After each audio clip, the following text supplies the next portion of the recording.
మనం సినిమాలో చూసేది క్యాన్సర్ అనగానే రక్తం కప్పుకొని చనిపోవడం ఏదో ఇట్లా అనిపించేది. అంటే ముఖేష్ క్యాన్సర్ వచ్చిన వాళ్ళు బతకరు అన్న ఒక ప్రజాభిప్రాయం మనకు జనాల్లో ఉంది. అయితే గత 20 సంవత్సరాలుగా 2 దశాబ్దాలుగా మీరు ఈ రంగంలో ఉన్నారు కాబట్టి సో ఎంత శాతం క్యాన్సర్లు పూర్తిగా నయం అయ్యే అవకాశాలు ఉంటాయి? సో పూర్తిగా నయం కావాలంటే ఏం చేయాల్సి ఉంటుంది? క్యాన్సర్ పూర్తిగా నయం చేయాలంటే చేయవలసింది ఒకటేనండి, డిటెక్షన్ షుడ్ బి అర్లీ.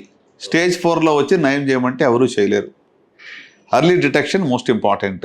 దానికి సిమ్టమ్స్ ఎలాంటివి ఉన్నా నిర్లక్ష్యం చేయకుండా రిపోర్ట్ చేసుకోవాలి, స్క్రీనింగ్ చేయించుకోవడం మంచిది. ఓకే. సో నౌ ఎలాంటివి పూర్తిగా నయం అవుతాయంటే స్టేజ్ 1 ఉందనుకోండి, more than 95% cure rate. Stage 2 కూడా, కొన్ని స్టేజ్ 3 కూడా 85% పైన survival rates are there. So 5 year survival rates for cancer depends again on which stage it is అనమాట.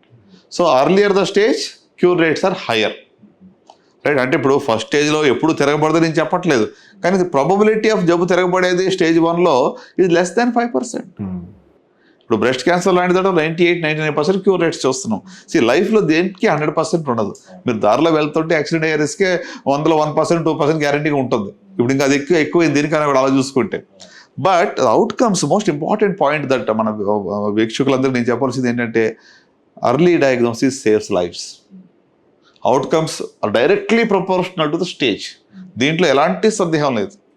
సో కనుక take preventive action. Screening for symptoms లేనప్పుడు screening, symptoms ఉన్నప్పుడు early diagnosis. ఈ రెండు చేయటం ద్వారా సర్వైవల్ రేట్స్ ఆర్ ఎక్స్ట్రాఆర్డినరీ. మీరు తీసుకునే అదే మందులు, అదే నాణ్యమైన మందులు మెడ్ ప్లస్ బ్రాండ్స్ పై సగం ధరకే.